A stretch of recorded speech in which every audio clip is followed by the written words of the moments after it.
I go by the name Boke Roni Hiron, and I'm a human resource professional.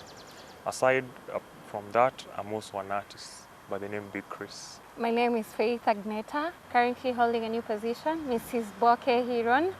I'm a realtor at Rio Vista, and also I wear hat of an entrepreneur, as an influencer and in business. And this is our love story.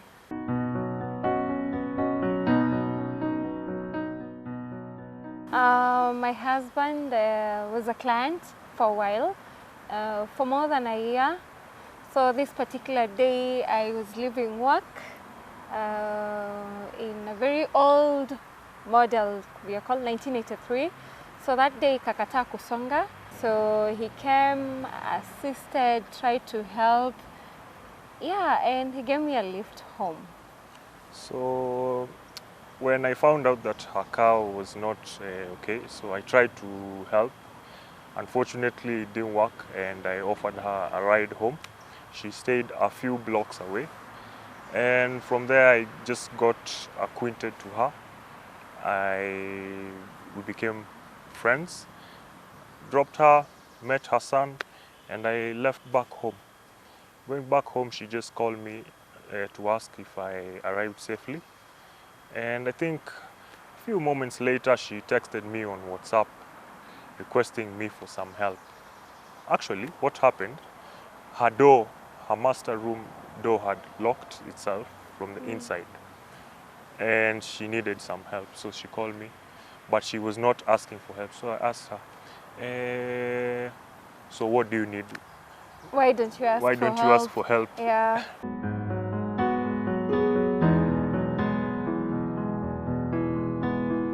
Wow, at that point, I will be honest, there was no feelings, there was nothing extra. My focus, you know the way people say with men, car is their first wife, no matter how much women want. So with me, I know it sounds bad, but my car was my first, best friend. So at that point, I was just focused on the car. I just wanted it to be okay. I was just focusing on what the hell is this, extra expenses, all that. So at that point, it was just still a client. Yeah, I remember just making a joke and telling him, why don't you drop me home? I wish you were Uber. And he was like, why not? Let me take you. Yeah. So I took roughly 3 minutes to get to her place. Crazy. I went and fixed the door, and we just had a chit chat as I was trying to fix the door. And after I fixed the door, I wanted to leave, but she offered me some water. Then later on, it turned out to be food. Yeah, how we were brought, some of us, is culturally, if any person visits you, at least they should live with you. Akikunywa maji, you feel like they've left blessings. So, and he had helped me, dropped me home, again came and rescued my dog. Yeah. So it was just natural. I was like, just have a cup of water. And I ended up making dinner, by the way. Yeah, so that's how it went. Yeah, I was in a bit of a rush because I also on my end I had left some food on the gas, which was some doma. And apparently after she offered the dinner, I took my time just to get to know her. And little did I know it would last till 3 a.m. as we were just chatting and chatting. And it was very subconscious. And I think at 3 now is when I realized, I need to get back to home because I'm going to work on the next day. And also you had left your gas on, which is very dangerous. Yeah. Yeah. A good thing my gas was very low, so it just ended with the ndoma. But the ndoma ended up being burnt. When he wanted to leave, we couldn't find his car key. It was totally lost. So tukatafuta, but finally I found it with my son. He had slept with it in the hands. So at that point is when I felt something. I was like, wow, okay, what is this? So at that point I felt there's something, but I was not sure. So when he was leaving, now after I gave him the key, he gave me a peck on my neck. And I think at that point now I felt, no, there's something more to this. Because I had been single for a very long time. I was single parenting also. And it gets a point where when you're focused on being independent, it's always hustle, hustle, and your child. So emotions are no longer part of your discussion. And for that simple peck, I literally felt back alive. So I was like, either way, if we don't end up dating, you know, at least he's proved or made me realize I'm normal, and I should just keep being me. Yeah. So I left for home. I was a bit confused because I didn't know where this would head. So the next day I went to work, and I texted her later in the day. I just trying to find out if she's okay.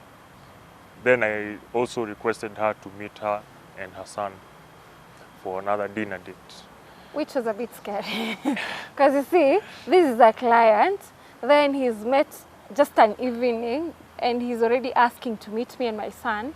So it was a bit scary, but I just gave it time so that I see, because he looked like someone who knows what he wants. Yeah. So yeah, I just gave him room to express himself.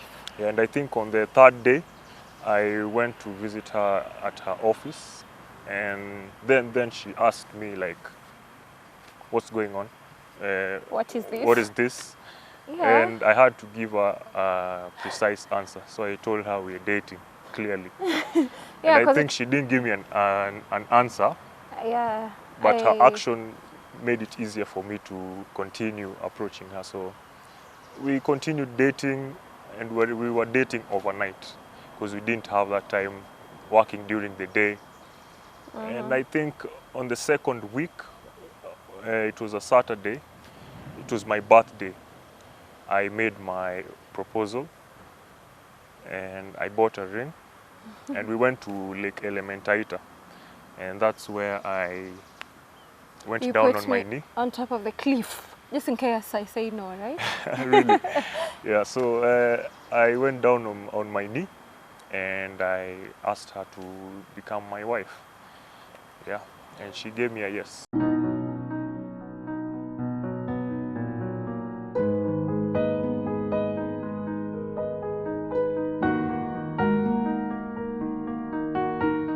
You know, the interesting part is in my relationship life, per se, I can say that I didn't imagine the guys can be that, how do you put it, can be so straightforward. So with him, he looked like he had a lot of calculated steps, but he knew what he wanted. So I was confused, I won't lie. It was a bit hard. And I talked to a friend of mine and she was like, girl, whatever it is, just flow with it. Are you happy?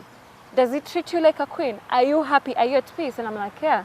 Then she's like, what is it? I'm like, I don't feel goosebumps. And she's like, no, you don't have to feel goosebumps. You know, just listen to your heart. If you're peaceful, go ahead. And when he went, but the proposal was the last thing on my head. So when he went down to his knees and he asked the question, I remember the first thing I asked him, are you sure? Do you know what you're getting yourself into? And he said, yes, I know what I'm getting myself into. Because at that point, I'm imagining I'm coming with a whole baggage, you know, myself, my past, you know, the entire thing. And we have to create a future together. And him being alone, you know, he has, I can say, a light past compared to me. So I was like, are you really sure this is going to work? And he's like, yeah, I'm sure. So it was not easy, but also I realized I've been in a space in my life where I've wasted a lot of time waiting for something that didn't come forth. So if you get someone who really wants you in their life and they make sense and they respect you enough, why not? After the proposal and when she gave me a yes, we started making deliberate moves together and discussing on our future. He proposed on Saturday. The second on week. Sunday, we went to church. He literally picked us. He was like, we're going to church. So I'm like, wow. And all through he kept telling me, because in the 2 weeks, as much as we were dating at night, like after work, that's when we meet, have coffee, eat, have conversation till 3, 4 a.m. He always wanted to go home. And I'm like, it's too late. Why don't you even sleep in the baby's room? He's like, no. So he insisted on doing things the right way. And at that point, to me, that means seeing parents. But to him, it meant the church, then parents, like in that order. Yeah, so he proposed on Saturday. On Sunday when we went to church, he approached the pastor. He was like, no, wait a minute, I need to talk to the pastor. And boom, I'm like, okay. So he's asking the pastor, how do we go about it? And the pastor's like, okay, how long? When is the wedding? We've not decided, but I want to know what am I expected to do. Yeah. So the same week he had booked an appointment with the parents on a Thursday for dinner. Yeah. Yeah. So things were going quite very rapid, but in a systematic order. So we went and saw my parents, and they were happy, and they also gave us their blessing. Then I think a week or 2 weeks later, after, we went to visit her parents. Though for them it was not easy, considering what she had gone through before. So they were like, you guys can wait a bit, but you we're can just even like, move in together. Like, yeah. you know, when parents, I think, now I understand better. When parents see you go through so much, they don't want you to go through the same. So they're just protective of me. No one would have judged me as much as my mom is a pastor and all that. No one would have judged me if I would have now just gotten married without the church and all that. Because all they were focused on was my sound mind. They didn't want me to get into depression and all that tough journey per se. Yeah. Yeah, so we requested for a date from them, and I think 2 weeks later we traveled to up country, and we just got to meet them, and they got to know me, and I didn't express my interest as such at that point. I just wanted to get to know them. Yeah, and a month later now we started planning like the marriage process. We had started the premarital counseling, and we started planning for a dowry, because we now involved both parents, and both of them were in line with our plans. But all of them were a bit, they're like, hey, it was not, June 5th is the wedding. Okay, sawa. Yeah. Yeah. So it was not easy for us because of the lockdown and all that drama, but we did it the right way. We did the dowry, and 3 months later, after doing the dowry, then now we did a pre-wedding. Actually 2 months. 2 months, Yeah, because February is when we met your parents. Yeah. Then met my parents. Then March, the dowry. Exactly. April, 3 months. And on the 6th month, which is June, which we had planned as our wedding date, with the support of family and friends, we planned for a wedding, which was in Nairobi, and we got married with the support of the church. Yeah, but what people don't know, you know, we got some comments on our social media, and people are like, you know, you guys, maybe you managed to go quick because you have money, but the reality is it has nothing to do with money. It has to do with the intention. He was so focused on making it work, you know. Yeah, do you really want it to happen? Yeah, if you really want it to happen, with the little we had from what we work for every month, you know, the little from our salaries, we just made it work. Exactly. And it was a moment of faith, because lakini, like our wedding budget was slightly above half M. Okay, maybe above, more than that slightly. Yeah. But do you know, a week to our wedding, both of us had only managed 180. But the venue had to be locked. The same venue was the one providing us with food and all that. We had not done it. But you know, we had done the major steps. And he was like, dowry, tick. This process, tick. The church, AG, you know. So we were like, now, ata tukinyimwa venue, we'll just go wherever. Pastors yako available, yes. We'll do wherever it takes. But somehow just things aligned. Came up, and we were able to come up with a successful ceremony. Yeah, sure.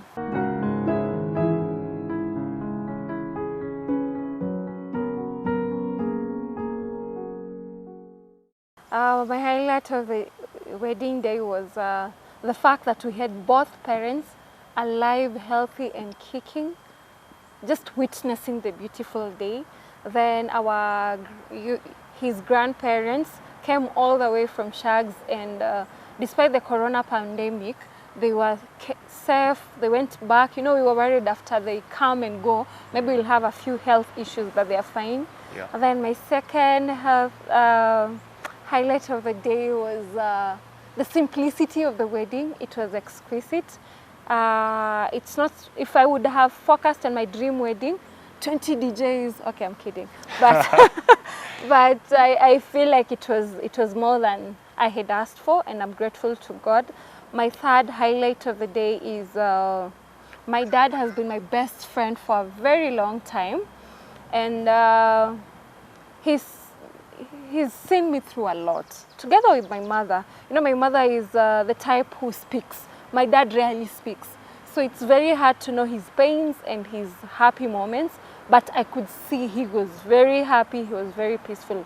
And I'm so grateful to God that he was alive to witness that. Yeah, and to hand me over to a new best friend. Number one for me will be the people who came to see us through. And number two will be her gown. Oh, It was okay. spectacular. And number three was also my suit, because it was very sharp.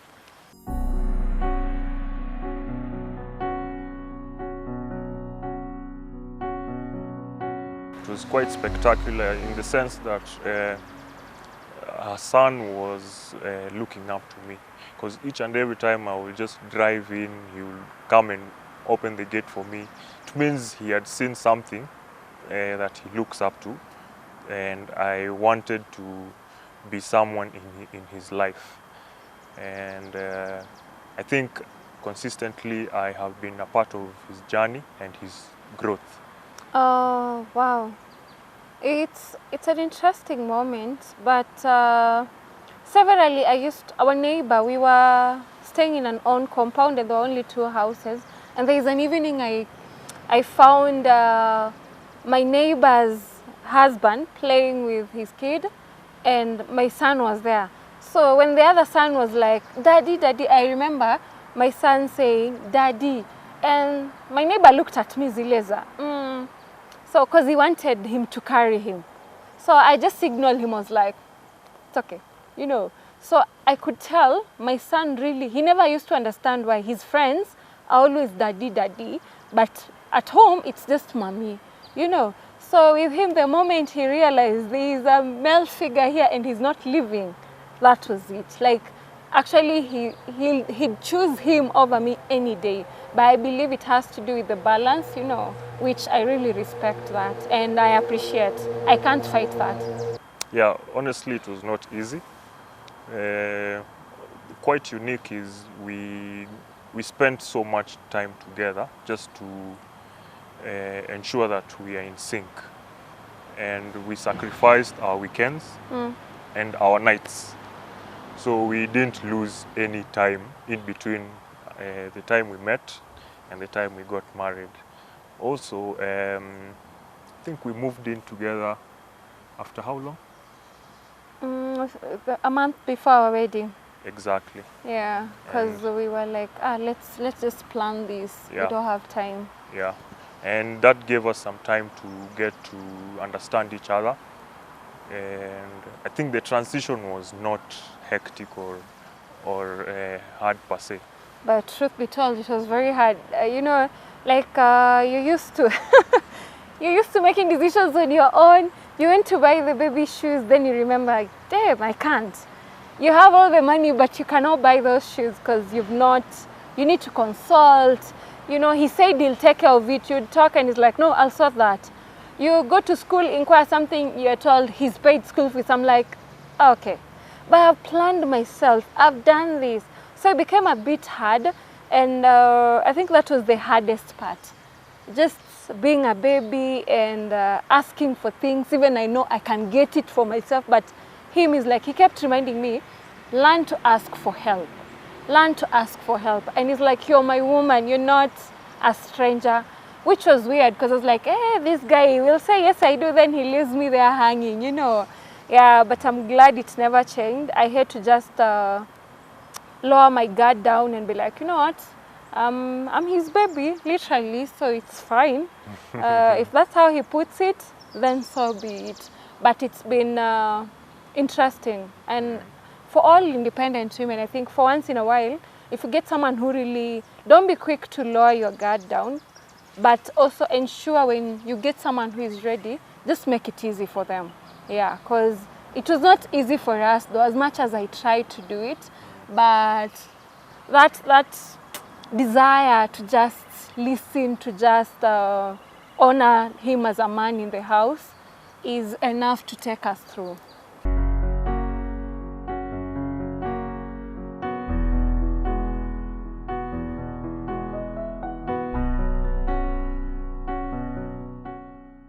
I've learned so much from her. I've learned to love myself more and to appreciate myself more. And I've learned that I'm very valuable. I've also learned to interact with people, being an introvert. And I've also learned to be more organized because I was single and I was very independent. So it was not very important for me to be organized. So. Yeah, and I've learned to also be very reserved. Okay. Yeah. With him, I can say I'm this person who was, people never used to understand how I would live the life I was living and how I managed to fetch for myself, for my son, and just have it all. But what they didn't know is I never used to sleep. I used to sleep 2 hours every day. I used to leave work, then at night start doing online marketing for people. I used to do extra things for myself, do gym. I was fully dependent on gym to be sober, and he's taught me to rest.